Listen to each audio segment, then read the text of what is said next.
অনেক দিন আগের কথা। দূর এক রাজ্যে ছিল এক শান্তিপূর্ণ গ্রাম, যার নাম ছিল সোনালীপুরগ।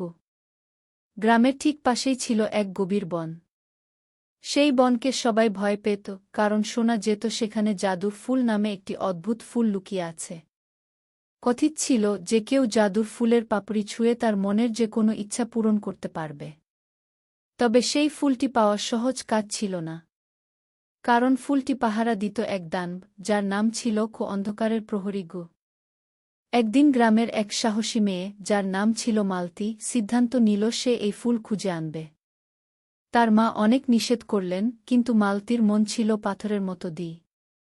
সে বলল, মা, এই ফুল পেলে আমরা আমাদের দারিদ্র্য দূর করতে পারব।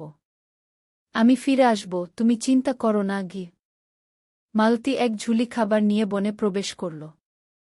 দিনের পর দিন কেটে গেল, কিন্তু ফুলের কোনো খোঁজ পেল না। একদিন বনের গভীরে সে এক রহস্যময় বুড়ির দেখা পেল।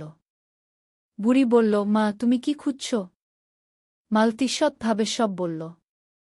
বুড়ি হেসে বলল, জাদুর ফুল পেতে হলে তোমাকে সাহস, ভালোবাসা আর বুদ্ধিমত্তার পরীক্ষা দিতে হবে গু। মালতী রাজি হল। বুড়ি তাকে 3টি কাজ দিল। প্রথম কাজ ছিল ভয়কে জয় করা। মালতীকে গভীর এক গুহায় ঢুকতে হল, যেখানে অন্ধকারের প্রহরী ঘুমিয়েছিল। মালতী প্রার্থনা করল, হে ঈশ্বর, আমাকে শক্তি দাও গু। ধীরে ধীরে সে গুহার মধ্যে এগিয়ে গেল।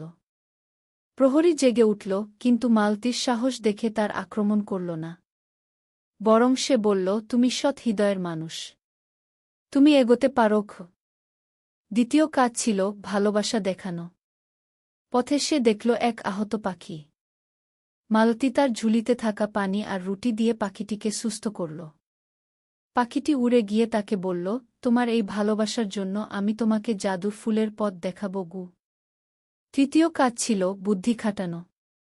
মালতী যখন ফুলের কাছে পৌঁছাল, তখন সেখানে একটি ধাঁধা লেখা ছিল, আমি যখন থাকি আলো থাকে, আমি যখন যাই অন্ধকার।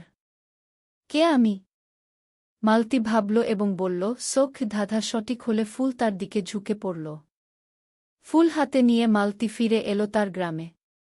সে ফুলের সাহায্যে গ্রামের সকল মানুষের দুঃখকষ্ট দূর করল।